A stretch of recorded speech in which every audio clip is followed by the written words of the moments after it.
Olá, corações! Já comecei aqui morrendo de rir, né? Porque a gente fica ouvindo coisas aqui no estúdio e é bem bom porque a gente já começa descontraído. E hoje nós temos aqui um convidado super especial e eu queria muito trazer ele aqui hoje. Graças a Deus ele está aqui com a gente e eu quero apresentar para vocês o Fabiano Alaor.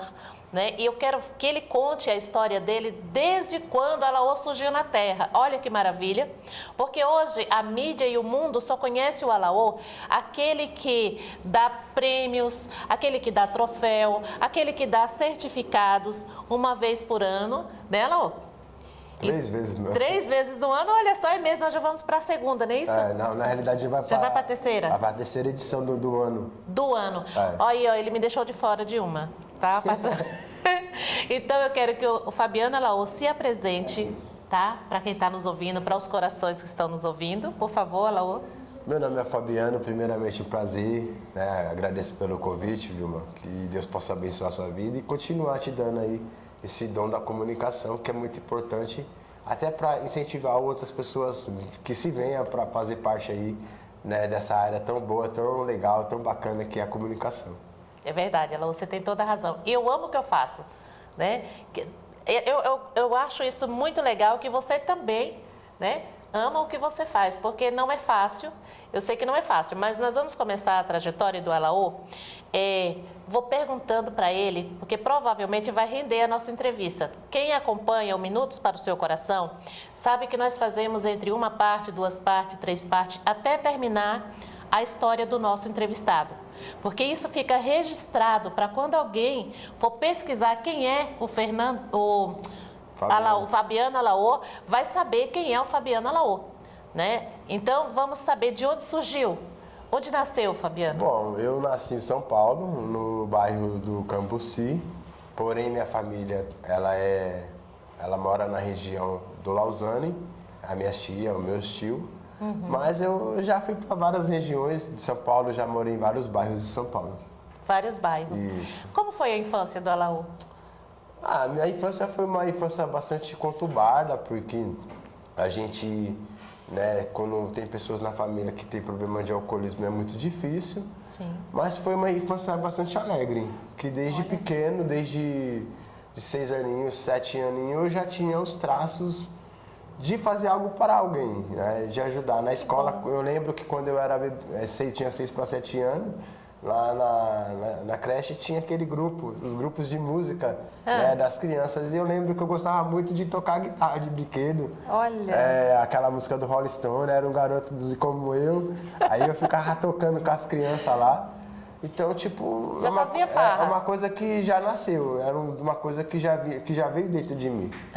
E aí, família, você sabe como é, né? Muda para um lugar, muda para um outro, a gente às vezes perde algumas coisas da infância, Sim. Mas a gente tem que continuar construindo, independente das situações de cada um. É verdade. E nessas construções de vida, Fabiano, vou te chamar de Fabiano, eu quero saber de você. Você disse que já fazia farra na escola, que já tinha aquele coração bondoso. Isso é um dom de Deus, que Deus já te deu, né? Para que você fosse uma pessoa ajudadora. E eu quero saber, assim, tipo, escolaridade, até quando você foi? Não, então, teve uma fase da minha vida que eu parei de estudar, porque aí eu tinha que fazer algumas escolhas entre a escola, entre trabalho, entre ficar em casa, entre ajudar isso e ajudar aquilo. Mas o estudo concluiu, o ensino médio, normal, só não continuei, não fiz faculdade, porque aí não era muito meu naipe, que eu gostava mais mesmo de ficar ligado à comunidade, e aí assim foi até hoje, está sendo. Que bom. Então, no caso, o Alaor, ele gostava mesmo era de pessoas. Gostava, não gosta de pessoas. Independente, mesmo às vezes não merecendo, mas a gente tem que gostar, né? Sim, exatamente. Até porque a Bíblia fala, né, para a gente amar o nosso próximo como a nós mesmos, independente daquilo que o nosso próximo nos faz. Exatamente. Não é isso? ou faz ou pensa em relação a nós. Mas aí eu fui, dos 6 aninhos até os 7 anos, eu morei em algumas regiões. Aí minha mãe mudou para algumas casas, a gente foi morando em alguns lugares. E aí aos 11 anos a gente foi para a região da Freguesia do Ó. Nós fomos para uma ocupação que na época tinha em frente à quadra da Escola de Samba Rosa de Ouro, que era a comunidade Trivelato. E ali eu fiquei dos 12 até os 17 anos fazendo trabalho na área do esporte. Que coisa boa. Você jogava bola ou o quê? Não jogava nada, jogava na cadeira. Mas assim, o importante não é jogar. Para mim, o importante naquela época era que as crianças daquela época não é as crianças de hoje. Sim. A visão das crianças de antigamente não é as mesmas visão das crianças de hoje. As mães de antes não é as mães de hoje. Antigamente, uma mãe sabia educar o filho, sabia corrigir, sabia repreender ele no momento que era necessário. Sim. E as de hoje completamente abandonou, largou a maternidade. A maternidade para que a sociedade tome de conta. E não é assim. Acho que filho você tem que educar, tentar pôr na mente dele que a criminalidade não compensa, que isso, uma coisa não compensa, que vai ter várias sequências. E eu comecei aos 12 anos, pegava as crianças lá no Singapura, fazia a rodinha de capoeira e inventava que eu era professor de capoeira. Meu Deus! E aí comprava aí eu frequentava a academia do Mestre Natal lá na Brasilândia, que foi um dos mestres de capoeira referência na região da Zona Norte, o Mestre Natal. E aí eu ia para academia aprender na academia e ia para a comunidade aprender o que eu estava já aprendendo na academia ainda. A lição de casa dele, gente, que eu entendi então, ele aprendia lá, ensinava e aí ele já ia ficando mais, né? Mais sábio na na época profissão. As pessoas falavam para mim assim, mas minha mãe sempre falava, você vai ficar cuidando dos filhos dos outros, as mães vão dar trabalho para você, as pessoas vão ficar te julgando, te condenando, vão ficar falando coisas que não é.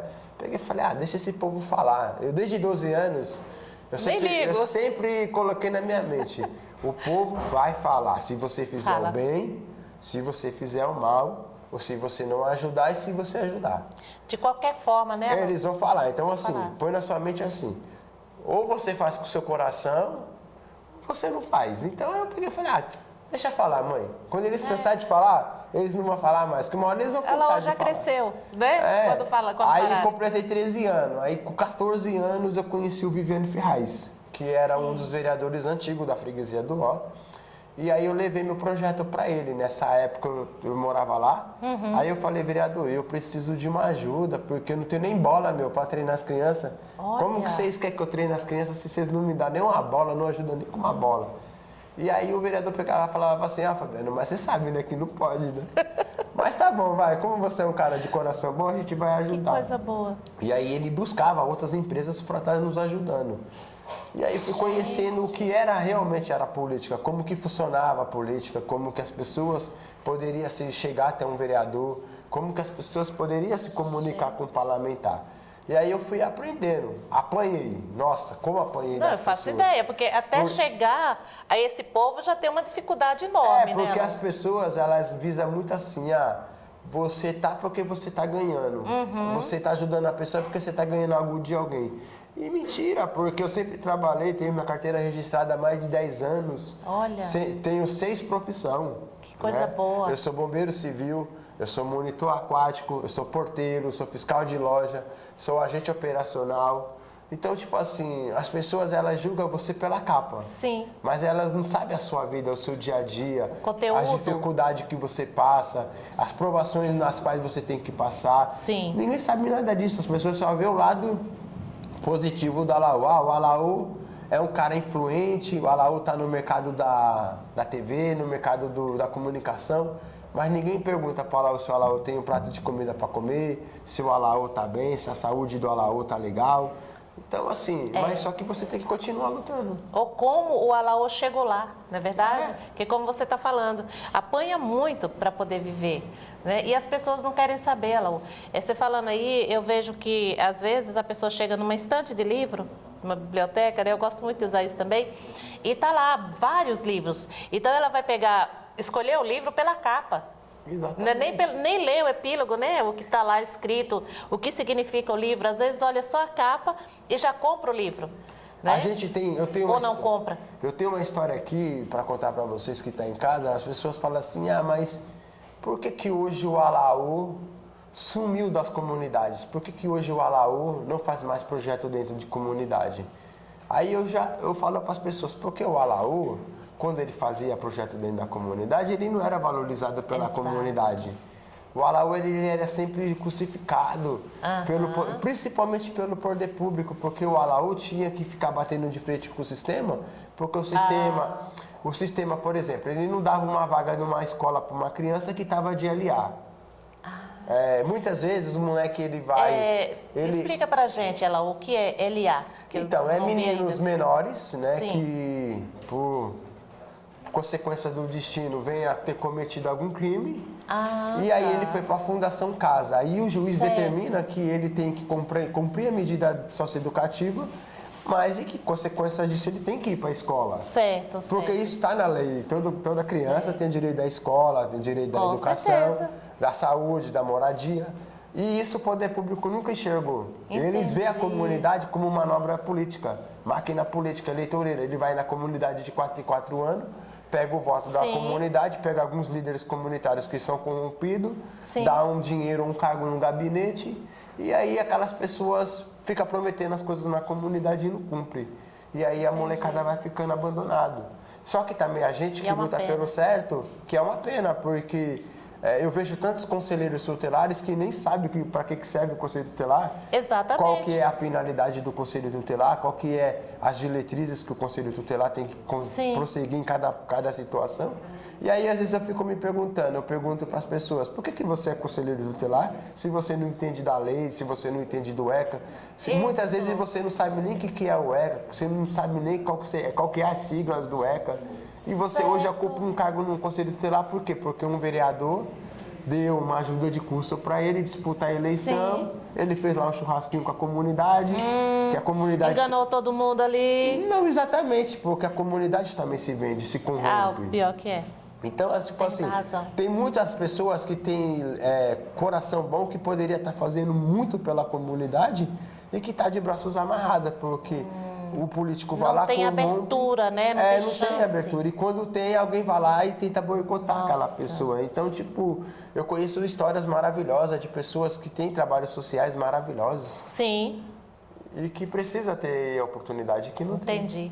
Gente, como a gente tinha falado no início da nossa entrevista, que papo gostoso. O tempo passou que a gente nem percebeu, né, Lau? Então, ele vai voltar para a gente continuar esse papo, viu? E no final da nossa entrevista, eu sempre peço para deixar uma frase de incentivo. Isso você tem muitas, com certeza. A primeira que eu posso deixar uma grande aqui, para as crianças principalmente, criançada, vocês que nasceram com dom, nunca desistam, independente das dificuldades que vocês venham a ter, não desista jamais. Como minha mãe sempre dizia, quem tem brilho nunca vai ficar na escuridão. E quem já está no escuro, continuará no escuro, porque não tem o dom de brilhar. Então não adianta você querer apagar o brilho de quem já tem brilho. É verdade. Né? Isso me lembrou de uma historinha que a gente fala no próximo episódio. A serpente e o vagalume. Alô, vamos deixar um coraçãozinho aqui para os nossos corações? Beijo, corações. Tchau.